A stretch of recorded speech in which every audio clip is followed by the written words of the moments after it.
What's up guys, my name is Sebastian, and if you clicked on this video, then we are going to be talking about my history with disordered eating. First, I want to start off by saying you are beautiful no matter what. Please believe in yourself, and please believe that you are worthy in the body that you have now.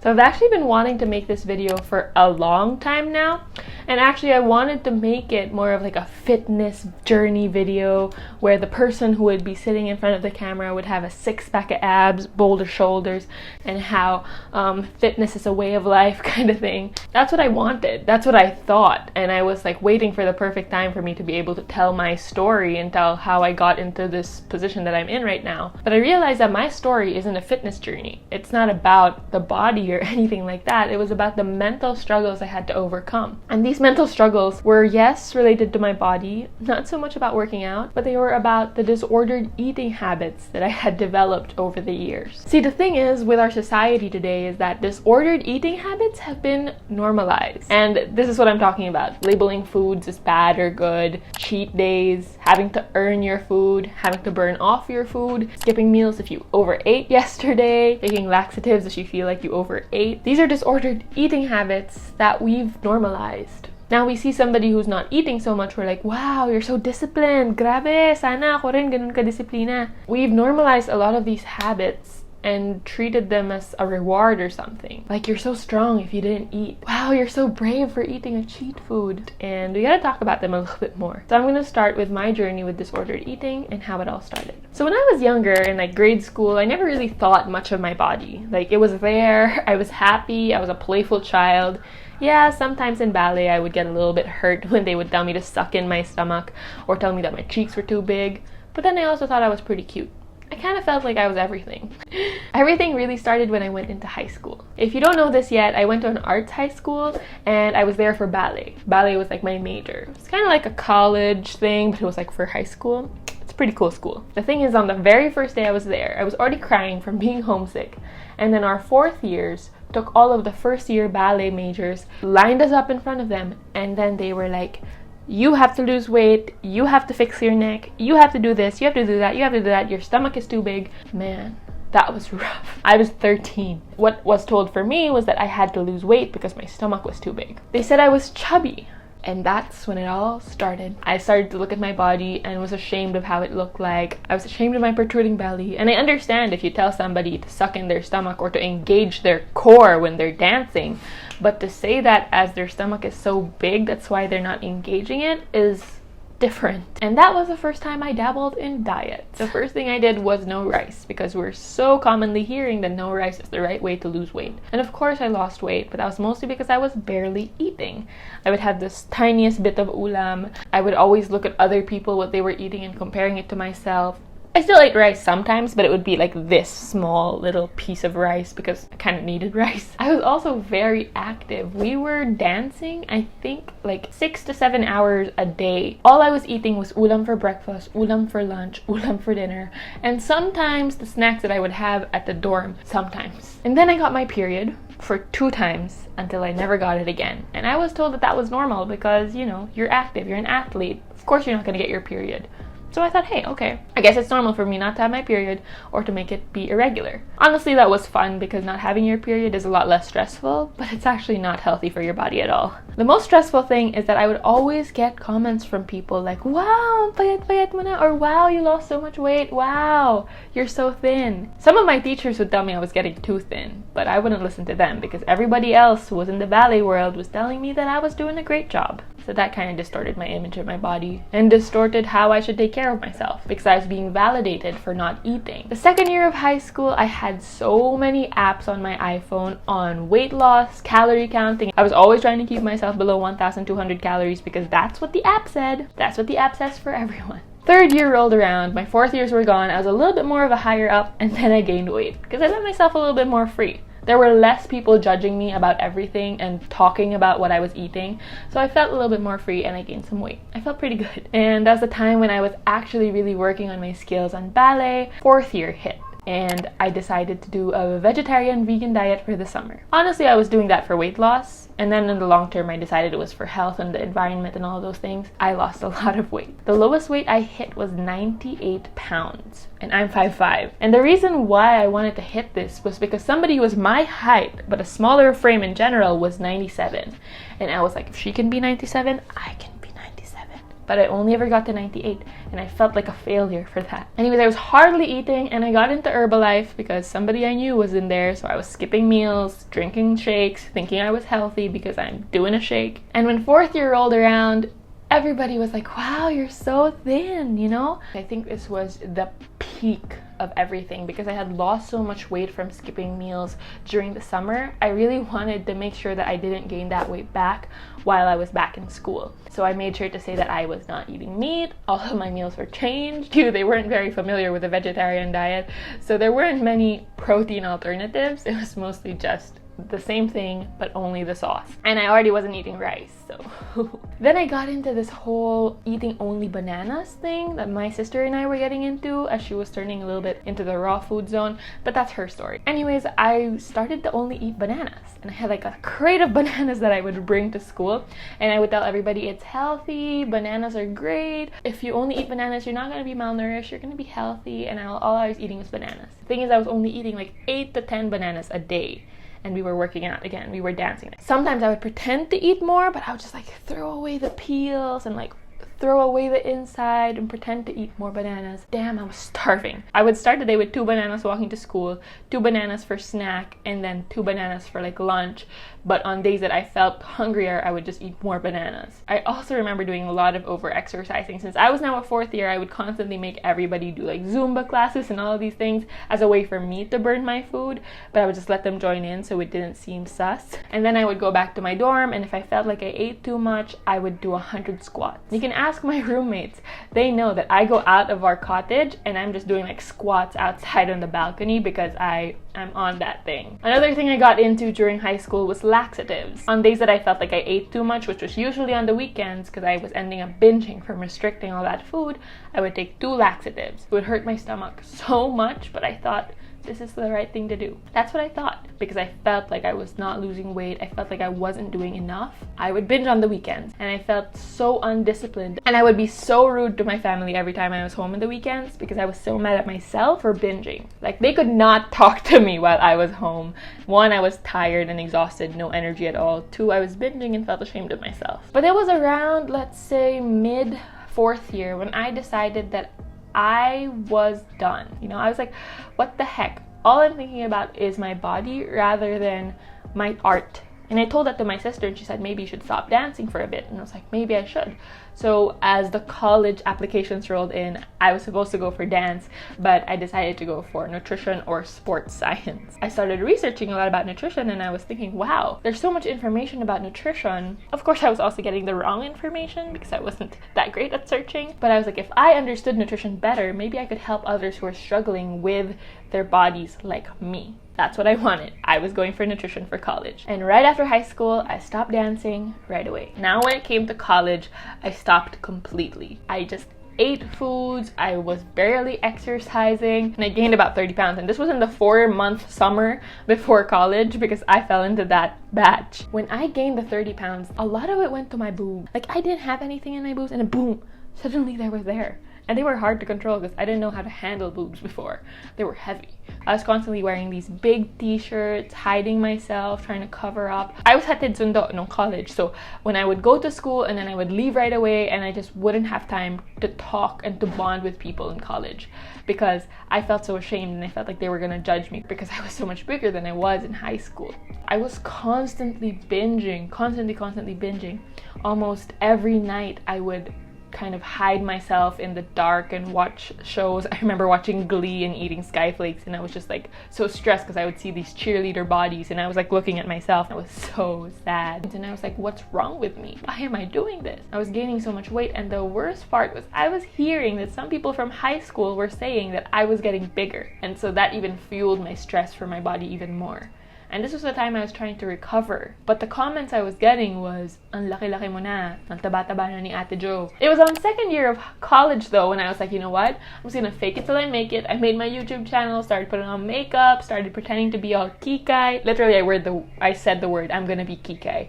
I was wearing skirts and feeling good, and I thought I could do that. I could fake it till I make it. So I pretended that I was confident. That worked for a while. Although during this whole cycle, I was also trying multiple diets and failing. I was doing the military diet. I never did keto. I did like low carb. I was just not eating. I tried to get back into the diet that I was doing in high school that made me lose weight, but I just couldn't do it anymore. And I kept on binging during the weekends, and I kept on failing. I kept on losing 4 pounds during the start of the week and gaining it back at the end of the week. And I thought that it was my fault because I had no discipline. I never had it in mind that it was because I was trying to do something that wasn't for me and that wasn't healthy. I was just constantly feeling distraught and angry. And this was the time I was finally making friends. I was joining orgs, I was talking to people, I was having crushes. I thought this is finally gonna be the time for me to explore my life, all those things. Because I was faking my confidence outside of the whole binging and restricting cycle. So I was like, I don't wanna do nutrition anymore. I'm gonna be a star. So I did a leave of absence, sold my laptop because I thought I was never gonna need that anymore, bought a camera for YouTube because I was gonna be a star. That didn't turn out that way. But during that leave of absence, I realized that acting wasn't for me, and I realized that maybe I was supposed to get back into nutrition. Still constantly cycling back and forth through dieting. But by the time it hit April of 2017, I was like, you know what, I'm gonna do a 30-day challenge for my YouTube channel. I'm gonna show you that you can actually lose weight in 30 days. And I tried that. I was doing BBG, I was barely eating breakfast and barely eating throughout the day, and then I binged, and then I started again after 2 weeks. But then I didn't start again after that. I started going to the gym, doing lots of cardio and ab exercises. I worked out 5 times a week. I thought of food as fuel. There wasn't as many binges anymore. I was eating oats and all those healthy foods that you see on YouTube. I was eating very, very high carb because I did watch videos saying that fat was bad. So I was like, okay, high carb it is. So that's what I was doing. I had a few relapses, but this was my longest streak overall. And I really just wanted to be skinny at that point. I had lots of like photos up on like bodies that were probably never gonna be like mine because we were not made the same way. And I was like, I'm gonna be skinny, I'm gonna be skinny. And I lost a lot of weight. And the biggest weight loss that I got was because I did intermittent fasting. And I did that because the doctor told my dad that he should do that. So I was like, in solidarity for dad, I'm gonna do intermittent fasting. And I lost a lot of weight. I lost like 5 pounds in 5 days. I kept it off for the most part, but it was really difficult. This is when I really became obsessed with weighing myself. Felt like it was good because I was like just like fasting, and then throughout the day I would eat like whatever I wanted. I would have like pancakes. I would eat out all the time with my dad and my sister because we were fasting, but I was never hitting my weight goal, and I thought that I would be happy at that weight. But every time I'd hit my weight goal, I would always think 1 more pound, 1 more pound, because I still wasn't happy. I was like, 1 more pound and then you'll have friends, 1 more pound and then you can have a boyfriend. Every single day I would weigh myself and I would be like, oh, 1.2 pounds gained, I'm doing bad, do it, figure it out. But man, I was so stressed in the morning because I couldn't eat at 11:59. I had to wait till 12 o'clock before I could eat. Keep distracted, but I was hungry. I was working out at like 8 a.m. but I had to wait until 12 before I could eat. So I did start doing HIIT training, some cardio, and I started doing some light weights at home at this point. And everybody I knew around me was saying, wow, you're losing so much weight. This is the time when people thought I was a fitspiration. When they were like, oh my god, you're so disciplined, you're always working out, you're looking so good. Little did they know the things I was doing was not helping me in the long run. This was also the time I was pretty bitter about not having a boyfriend. But that's another story. This was the point where I was so obsessed with the scale weight, I was not looking at any other progress that I was making. And the only thing I was doing was weighing myself every day and constantly wondering why I was unhappy. I went back to closing myself off at this time because the only thing on my mind was gym, not eat, gym, not eat, gym, not eat. So I was not having many conversations with other people.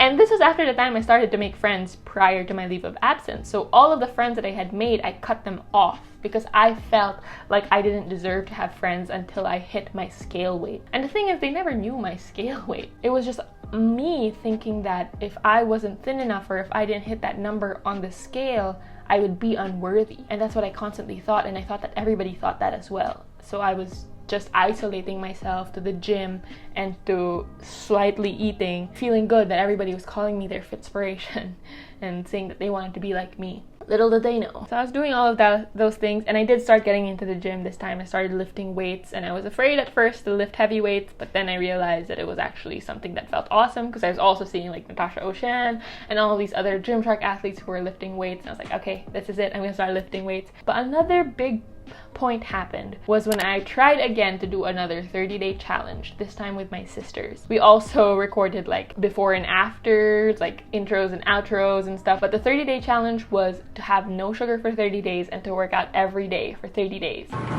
Seriously?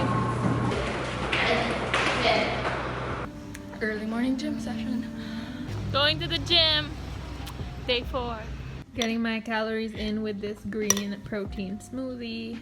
Yes! Oh my god, I want this so bad. I can smell the amazingness. Day 12, heading to the gym. It's Sunday, I finished my workout, now I'm running home because I really want to eat. We didn't do it completely properly. I did have a few binges in between. That was one of the high points that really triggered a lot of things. Last bite for cheat day.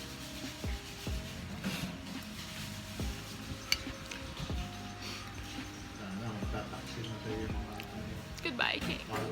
So we are closing in on the last week, and let me tell you, I have not been doing good. I've been working out, sure, but I've been eating so badly. Like, I've been having lots of chocolate and lots of bread and sugar and stuff like that, things that are not really within the scope of the challenge. So I'm hoping this week I can get it together. This is it, the last week of the challenge. The last few days, and we just came from the mall, so it was like dinner time and we have to go work out, of course. But we really want to eat, so we're just rushing through the workout. Because at the end of the 30 days, we were planning to do a cheat day. And right after that cheat day, I filmed that video of like what I do after a cheat day kind of thing. And I was like, I'm definitely gonna get my weight back because Stephanie Buttermore was doing cheat days and going back to her old weight. But I never went back to the weight I went to pre-cheat day, because from then on, I just started to gain weight. In 2019, after I went back to school, there's a lot of stress around schoolwork. So there was a lot of binges that happened. That plus the cheat day that I had kind of triggered a lot of binges going forward, and so I started to gain weight. While I was still feeling pretty good about my body because I was lifting weights, I was wearing activewear, I was in that point of just feeling strong and feeling awesome, and the weight gain slightly bothered me, but I was also thinking I would probably lose it soon too. I wasn't that mad at myself for gaining lots of weight because I figured maybe it's all just muscle, because I was seeing some gains here and there, if you know what I mean. So I was kind of in a good place, but also still wanting to lose weight. I was having a slightly better relationship with food, but I still really wanted to lose weight. When I went to the community practicum that we had, that was the opportunity for me to lose weight again because I wasn't eating. This was the time I was using me being vegan and vegetarian to not eat, because there was a lot of foods that I couldn't eat, and there was a lot of the times when we would go out with my friends and I would be like, oh, there's nothing there, I can't eat, it's okay. So I just sat there and watched everybody eat, while in my mind I was doing it mainly because I didn't want to eat because I didn't want to gain weight, which was hard because they were always feeding us. I was still binging because I was still restricting, even though I thought I wasn't restricting myself anymore, because I was still restricting myself mentally, I was still restricting myself physically, even though I thought I wasn't. So I was still binging. But I was still doing my workouts, still feeling good, still feeling all of those things, and so on and so forth, until I graduated and then became a registered nutritionist and dietitian. It was after I took the board exam that something hit me. I had to fix my relationship with food. This was the time when I was learning about intuitive eating, learning about Natasha O'Shan, all of these dietitians on Instagram who talked about not feeling afraid of food. And this is when I realized that I had to face these things that I was going through. And that's when I started posting about it, and people started saying those things, and I was like, at first I was just posting it for fun and stuff, and then I started realizing I was posting it because I needed to hear these things. And then quarantine happened, which was the thing that really forced me to face my relationship with food, because I was at home, I was stuck with my family, and there was food everywhere. Before, I would think that if the food was there, I would have to eat it, that relationship with food. And I realized that so much of it was connected to my relationship with my body, and that I had to really figure out the deeper reason why I was still restricting and all of these things. I was really afraid during quarantine that I was going to gain weight because we didn't have a gym, we couldn't work out and all these things, just like everybody. But it was an opportunity for me to face the fact that I wasn't always going to be in a situation where I could avoid food. So that means that I had to learn to have better coping mechanisms with my emotions, and I had to learn how to face food. I'm privileged enough to have had the opportunity to be able to develop that relationship with food and my body during quarantine. I started posting myself bloated, I started posting all of these crazy things, and I started to feel more confident because I wasn't faking being somebody who was all fit and all healthy and all these things. I started to dive into who I was, and I started to realize all of the things that diet culture has taught us and forced us to believe about ourselves and our body. We don't have to be skinny, we don't have to hide our cellulite, we don't have to hide our stretch marks, we don't have to hide the bundles of our body that get squished up, our belly rolls or anything like that, because they're a freaking normal thing. But what's not normal is having a disordered relationship with food. What's not normal is skipping meals in the intention of losing weight and avoiding foods because you're afraid to gain weight. This fuels that bad and good mentality that you have with yourself that creates that binge and restrict cycle. Realizing all of these things allowed me to feel so much more free. I feel the best in my body. Yes, my body has changed completely. It's still not the body that I thought I wanted, but it's my body. And that's something I'm learning to accept and appreciate and respect. There are days, of course, that I still feel like, oh my God, what's happening to you? There are still days where I'm controlled by the scale. I'm learning to distinguish between my own feelings of my body and my perception of what society wants my body to look like. The scale doesn't tell us the whole story. Our bodies are not meant to be perfect. We're meant to be real. We're meant to enjoy life. And I lost so many years of my life binging and restricting, keeping myself away from people until I felt I was ready to face the world because I would have that perfect body, not recognizing the fact that my body was already amazing at that point. It's interesting too, because at the time when I started to let go and let myself understand my body and like just not care about those things and focus on my relationship with myself, I got a boyfriend. And my boyfriend also struggled with disordered eating patterns, but that's his story. The thing is that there is no shape, form, or image to somebody who is struggling with an eating disorder. Everybody can look anyway. You can be a big body, you can be a small body, and you can still be struggling because society is rough and our standards for beauty are rough. So yeah, this was a pretty long story, but overall I was struggling with binging and restricting for almost 10 years. I do have days when I overeat, but that's okay, and I just like feel guilty sometimes, but I like try to push those thoughts away and challenge that. But I haven't binged in quite a while. If you've stayed all the way to the end, thank you so much. Something I really wanted to do for such a long time, but I wanted it to be like a perfect video, and then I realized that there was gonna be no perfect time to talk about my relationship with food and how I healed my disordered eating patterns. I don't think I'm fully recovered. I think we'll never really be fully recovered just because a lot of those things have been etched into our mind and our culture and society, but we can always be aware. So yeah, I hope you guys enjoyed this video somehow. I hoped it helped you in any way. If you are struggling right now, know that you are not alone and that you can get through this. You don't have to live your life constantly with food thoughts and fearing weight gain and just feeling like you have no control. Oftentimes when we think we need more control is the time we need to be more flexible. So don't forget to subscribe, don't forget to hit the notification bell, and also follow me on Instagram if you want more stuff. You know what I'm saying?